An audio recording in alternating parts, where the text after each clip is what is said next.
Berjumpa lagi dengan program Bincang Bola persembahan dari Jawapos.com. Dan seperti biasa, saya tidak sendirian, sudah ditemani teman setia saya, Bung Dimas Ramadan. Selamat siang, Bung Dimas. Siang. Salam sepak bola. Salam sepak bola. Oke, sebelum kita bicara terkait dengan prediksi Liga 1 pekan ke-6 ya, Betul. kita harus mengucapkan selamat dulu kepada Bapak Erick Thohir yang resmi ditunjuk menjadi Menpora yang baru menggantikan Bapak Aryo Tejo. Selamat bertugas Pak Erick Thohir menduduki jabatan baru, dan juga terima kasih kepada Bapak Aryo Tejo yang sudah mengemban jabatan Menpora selama 2 tahun terakhir. Bung Dimas, Ya. Bapak Erick Thohir kembali merangkap jabatan ya. Betul.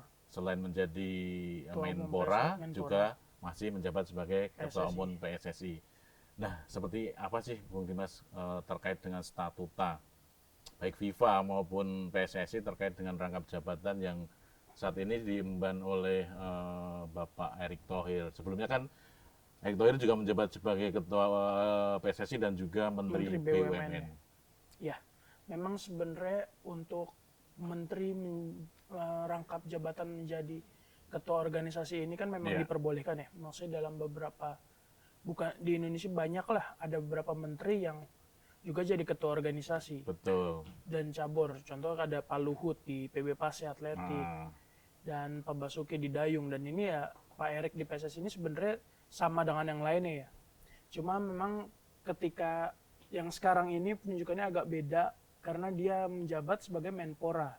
Iya, Menpora ini kan yang kita tahu kan Kementerian Pemuda dan Olahraga, dan PSSI ini sebenarnya bagian dari olahraga. bagian dari olahraga, Iya. ada di bawahnya ya. Betul. Maksudnya setiap ini pasti ke pemerintah pasti urusan dengan Kemenpora dahulu. Iya. Tapi ini dengan Pak Erick naik, dan sepertinya di PSSI juga sejauh ini masih ya, masih belum ada pernyataan mundur atau apapun. Sampai sejauh ini belum ya? Belum. Ya, belum ada Jadi ya. Pak Erick sampai saat ini belum. Kemarin pas tanya masih berdasarkan FIFA. Jadi memang dia nurut apa kata FIFA, Oke. berlindung di balik FIFA, dan Oke. ya secara statuta sebenarnya kalau dari PSSI tidak ada masalah sebenarnya. Tidak masalah Tidak ada yang mengatur soal itu. soal rangkap jabatan ya. dengan PSSI dan Menpora. Jadi memang sebenarnya satu dari PSSI-nya nih udah aman dengan Pak Erick seperti akan maju, dan kemudian untuk di FIFA ini sebenarnya agak rumit. Ya tapi gimana ya? Sebenarnya dalam ada beberapa pasal tuh yang sebenarnya FIFA itu menyarankan untuk kalau jangan sampai ada orang pemerintah di federasi. Dalam federasi ya. Ya, apalagi di kemudian di bidang sama. Karena Itu untuk semua anggota federasi yang di bawah FIFA ya. Iya. Oke. Karena itu khawatir akan ada intervensi dari pihak pemerintah Betul. melalui dengan ke PSSI langsung ya. Nah ini kan hal kayak intervensi ini kan buat kita mungkin nggak asing ya. Tahun berapa? 2015 ya. 2015 kita pernah di-ban ya? Iya. Kita kan pernah di-ban, itu kan saat itu Menpora yang ngambil alih kasarnya PSSI kan, Iya. membakukan PSSI. Nah itu kan jadi bentuk intervensi. Betul. Itu yang akhirnya pembekuan sampai 2016-an ya. Sampai Setahun ya. kompetisi kita Kompetisi tidak ada. tidak ada, bahkan ya kompetisi tidak diakui FIFA kan itu. Iya. Kemudian kita juga tidak bisa berlaga di ajang internasional apapun ya, semuanya itu ya di bawah FIFA ya. Oke. Itu kerugian besar dan masa kelam sepak bola Indonesia lah saat Betul, itu. iya. Makanya itu yang dikhawatirkan ketika ada pemerintah masuk ke dalam federasi. Tapi memang ya ini balik lagi, bukan nggak boleh ya, karena kan FIFA itu sifatnya menyarankan kalau bisa. Jadi ya kita tunggu aja gimana pastinya sendiri. Oke.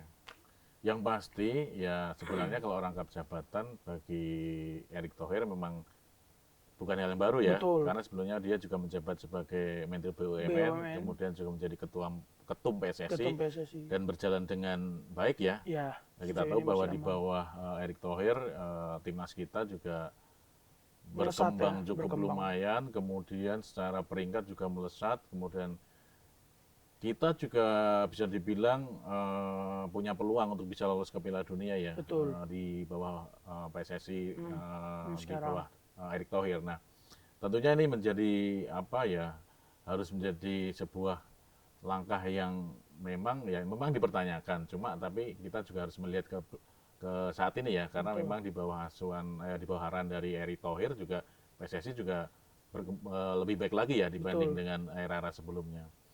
Nah, sebenarnya kalau untuk peran dari PSSI sendiri terkait dengan rangkap jabatan ini juga tidak masalah ya. Ya, dari beberapa kemarin Exco dari Bu Vivin sudah pernah ngontak kalau memang itu terpilih, ini sebelum ya saya Ah, ngontak, sebelum belum, kalau memang terpilih ya oke, nggak apa-apa, akan tetap dilanjutkan oke, karena memang nggak ada aturan juga, dan juga beberapa Exco juga kayaknya masih sepakat aja, jadi ya sampai tidak ada pernyataan mundur atau Exco tidak menggelar rapat komite, rapat Exco ya ah, untuk terkait itu, ya sebenarnya akan terus berlanjut ini. oke. Dan Pak Erick Thohir sendiri sudah juga mengeluarkan pernyataan bahwa beliau mau akan mundur kalau FIFA sudah Betul, menyatakan menyatakan minta mundur minta ya. mundur ya. Nah, ini Betul, menjadi saya rasa ya jabatan ketum masih akan dipegang oleh Pak Erick Thohir ya. betul. Oke. Apalagi kan kemarin juga Presiden FIFA udah bersuara juga kan. Nah, itu Di Instagram dia udah mengucapkan selamat, selamat untuk Pak Erick ya, jabatan ya Menteri Menpora. Olahraga ya, Menporanya ya. Jadi rasanya akan berlanjut sih sebenarnya. Iya, Mungkin itu sinyal-sinyal kecil kali ya. betul.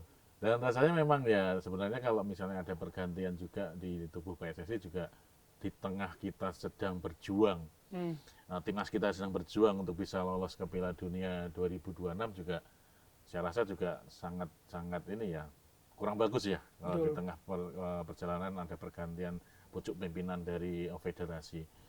Nah, Bung Dimas, menarik juga terkait dengan kita bagaimana Bapak Erick Thohir menjabat sebagai Menpora dan juga sekarang masih menjabat sebagai Ketua Umum PSSI. Betul. Nah, kita ucapkan selamat kepada Pak Erick Thohir, selamat bekerja sebagai Menpora dan juga terus bekerja juga untuk PSSI mengembangkan timnas kita, mengembangkan sepak bola Indonesia. Oke, kita lanjut ke Liga 1 Super League. Betul. Pekan ke-6 ya.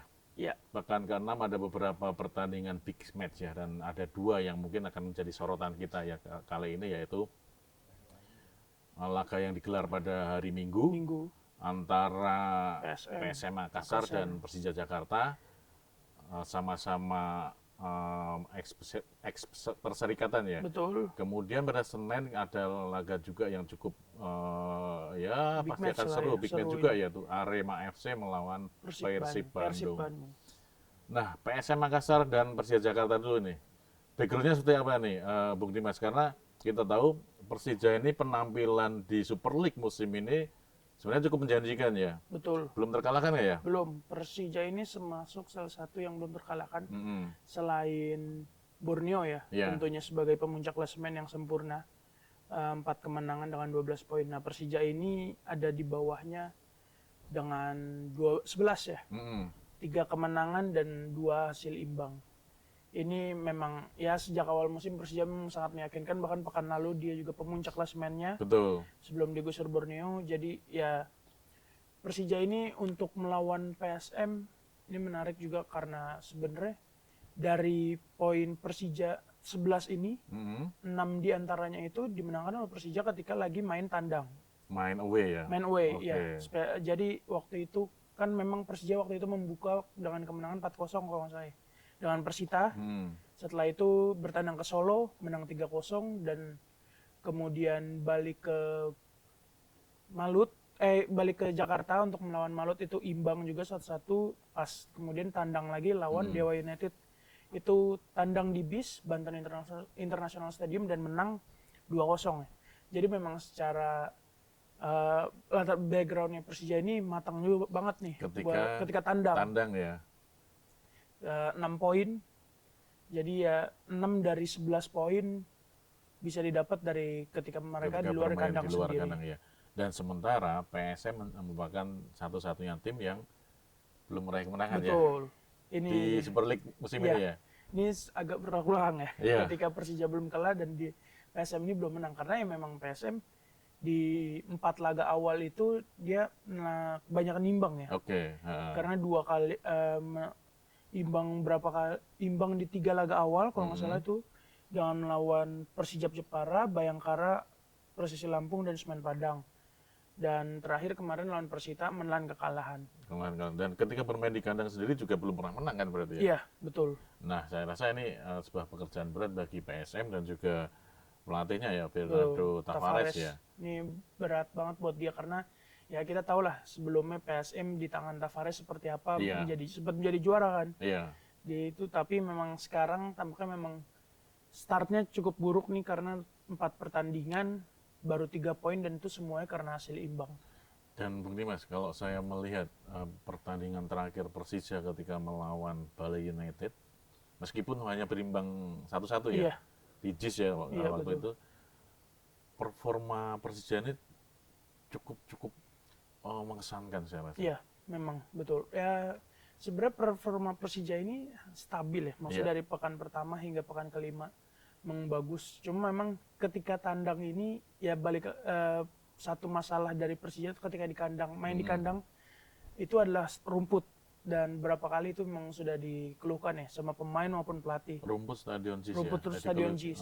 banyak yang mengeluhkan ya. Iya, Oke. karena bahkan Souza sendiri, pelatih Mauricio Souza bilang gara-gara rumput JIS permainan Persija jadi kayak kurang hidup karena kan dia mainannya kaki bola pendek Iya. gitu.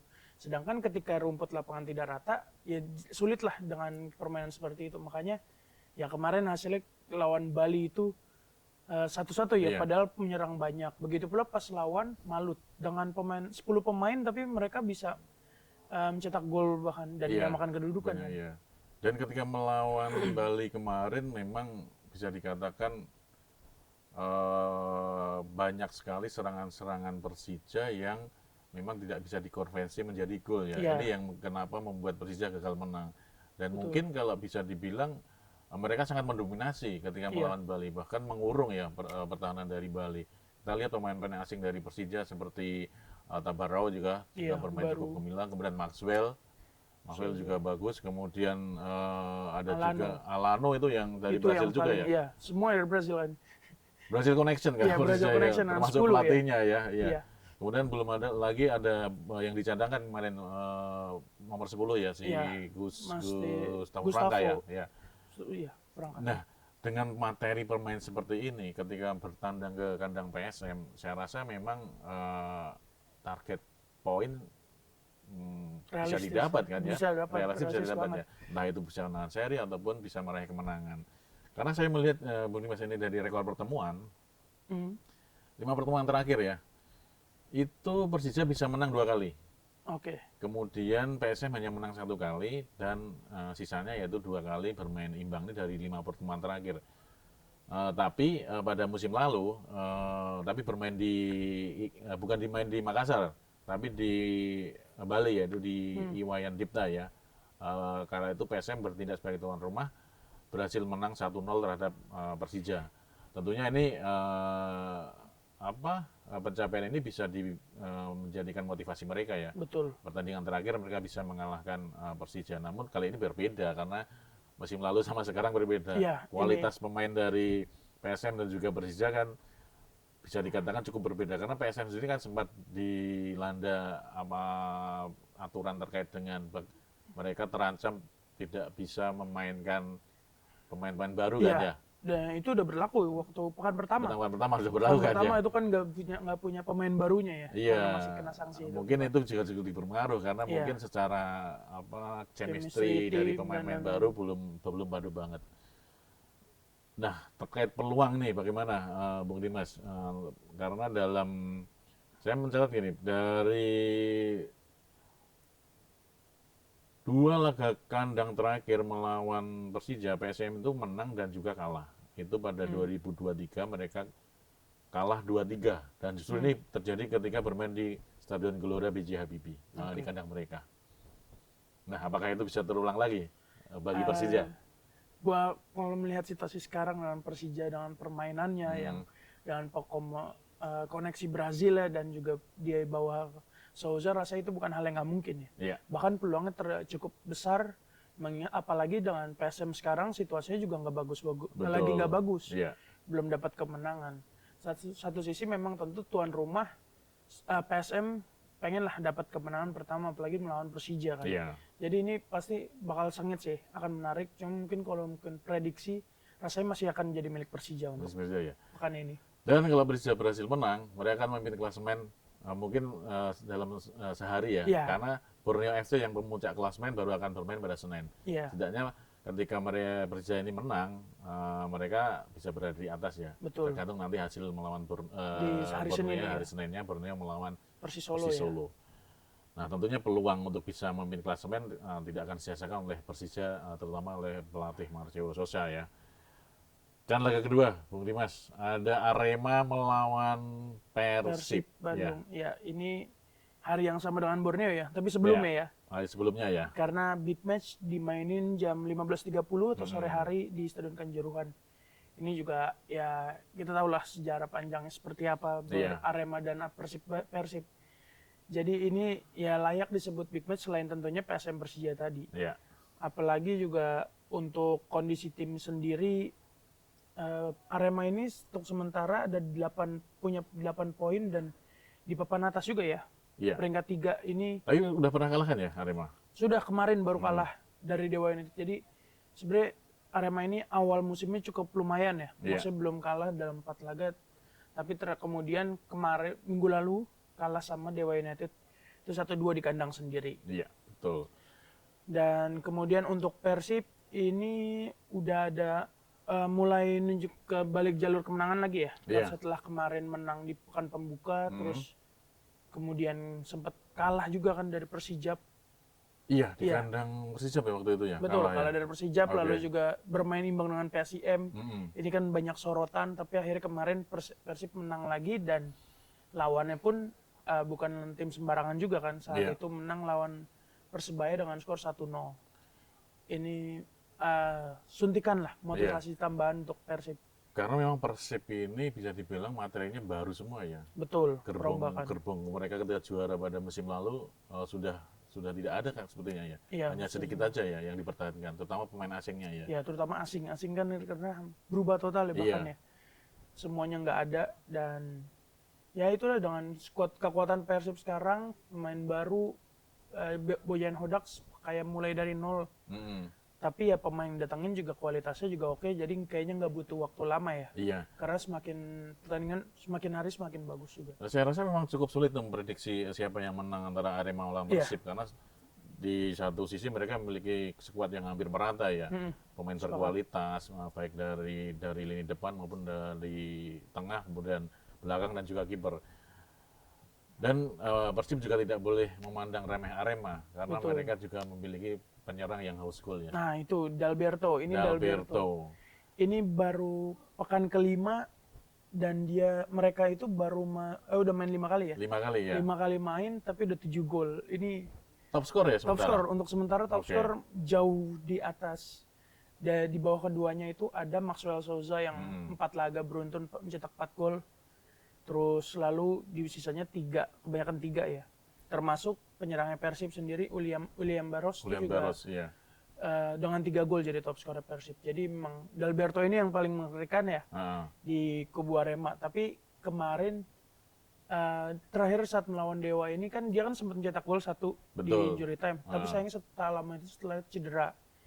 Nah, dan ditarik dan ini yang jadi sedikit masalah ya. Mm-mm. Karena ya kita nggak tahu nih apakah Dalberto akan bisa tetap bermain apa enggak untuk Senin nanti melawan Persib. Nah itu, karena memang ketika terlalu mengandalkan pada satu sosok saja, itu akan bisa merugikan sebuah tim kan ya. Betul. Nah ketika, belum tahu nih Dalberto apakah main atau tidak, tapi kalau sampai absen ini juga akan merugikan bagi tuan rumah Arema ya. Karena dia sebagai sumber gol, saya rasa memang ketajaman bertemu pada Dalberto. Nah ketika dia sampai absen, ini ya Kerugian besar. kerugian besar dan juga mungkin pekerjaan rumah yang besar ya bagi pelatih ya, karena memang bagaimana bisa kemudian membuat pemain lain bisa menggantikan perannya sebagai sumber gol. Betul. Nah, sebenarnya kalau dilihat dari 5 pertemuan terakhir, saya mencatat bahwa Persib ini jauh lebih unggul ya, Bung Dimas. Dari 5 pertemuan terakhir, Persib mampu menang 2 kali, kemudian Arema tanpa kemenangan. Betul. Kemudian seri 3 kali. Iya. Nah di pertandingan terakhir, kala itu Arema masih bermain di luar kandangnya ya, di luar Malang ya, itu di Gelora Supriyadi di Blitar. Arema menjamu Persib dan Arema kalah dengan skor 1-3. Kemudian di pertandingan kandang sebelumnya juga, kala itu bermain di Wayan Ditna, masih juga belum bisa bermain di kandangnya di Bali ya. Arema menjamu Persib, kedudukan akhir adalah imbang 3-3. Itu artinya apa? Artinya dalam dua pertemuan Arema bertindak sebagai tuan rumah tidak bisa meraih kemenangan. Tapi situasi saat ini berbeda karena Arema sudah bisa bermain di Kanjuruhan, Kanjuruhan ya, Kandang di sendiri. Malang ya. Ini juga akan menjadi suntikan motivasi tersendiri bagi pemain-pemain dari Arema FC. Nah, terkait dengan peluang baik Arema maupun Persib, ini kan sama-sama pasti ingin ngotot ya untuk meraih Iya. kemenangan. Seperti apa Bung Dimas? Untuk peluang dan prediksi mungkin berjalan ketat sengit ya. Oke. Dan mungkin Arema akan sedikit lebih diunggulkan karena statusnya tuan rumah, dan juga patut diingat juga Persib baru aja memainkan partai pembuka ya di Asia. Asia ya, Iya, di kompetisi Asia. Champions League tuh ACL ACL 2. tuh ya, ya. Iya, ACL 2 itu kemarin Melawan Lion City kan Lion, ya. iya, Lion City Sailors itu Sailors. dari Singapura. Oke. Itu Persib sebenarnya hampir menang 1-0, tapi ternyata di injury time kebobolan dan akhirnya jadi 1-1. Oke. Ini ya dengan jeda waktu Kamis, pertandingan Kamis, Jumat, Sabtu, Minggu 3 hari ya. Betul. Belum perjalanan ke Malangnya dari Bandung. Ini mungkin faktor Kelelahan ya. kelelahan ini Betul. bisa dimanfaatkan oleh Arema, ya. Arema ya. Dan tentu tapi Persib juga bukan tanpa peluang, Pak, karena kedalaman skuadnya juga merata Iya. dan bagus-bagus. Dan sisi lain juga apalagi kalau Arema nantinya tanpa Dalberto ini Betul. tentu bakal jadi keuntungan besar juga untuk Persib. Jadi rasanya sulit diprediksi, Berders, dari awal kita bilang, dan mungkin ya hasil imbang kayaknya adil untuk kedua tim ya, Iya, karena dengan situasi sekarang. betul. Dan laga kandang terakhir Arema ya, ketika menjamu Dewa United ya di musim Iya. ini kalah kan ya? Kalah, iya benar. Kalah Itu 1-2. pekan lalu. Kekalahan pertama Arema dan justru datang Justru di Kanjuruhan ya? Iya, di Kanjuruhan dari Dewa. Ya, ini sebenarnya juga menjadi nilai ya bisa dimanfaatkan juga nih oleh Persib Persib, ya. karena Motivasi Arema juga tambahan. ya betul, Arema pernah menelan kekalahan musim ini di kandang sendiri. Ya terlepas dari itu memang baik laga big match antara PSM dengan melawan Persija, kemudian Arema melawan Persib juga akan memunculkan pertandingan yang seru dan mungkin ya peluangnya ya dilihat dari sekuat mungkin ya bisa dibilang ketika akan menangkan pertandingan cukup berat juga ya Betul. bagi kedua tim ya. Namun peluang tetap ada ya, terutama untuk Persija yang kita tahu belum terkalahkan, dan kemudian juga di satu sisi Persija ini motivasinya cukup gede karena mereka selalu berhasil meraih kemenangan di kandang lawan ya. Betul. Berbeda ketika bermain di kandang sendiri. Iya, dengan kandang sendiri. Ya, terima kasih Bung Dimas atas waktunya. Kita ngobrol terkait dengan sepak bola karena memang tidak ada habisnya ya terkait dengan sepak bola ini, terutama untuk Super League yang sudah berjalan hingga menjelang pekan ke-6 ya. Terima kasih perhatiannya pemirsa Jawa Pos. Jangan lupa follow akun Jawa Pos dan juga jangan lupa ikuti terus channel Jawa Pos TV untuk melihat tayangan-tayangan langsung terkait dari perkembangan sepak bola di Indonesia, dan juga untuk pemirsa sekalian juga jangan lupa untuk mengikuti perkembangan juga berita-berita terkait sepak bola Indonesia dan juga Timnas Indonesia di kanal sepak bola Indonesia jawapos.com. Terima kasih atas perhatiannya dan sampai jumpa lagi dalam bincang bola berikutnya. Salam sepak bola. Salam.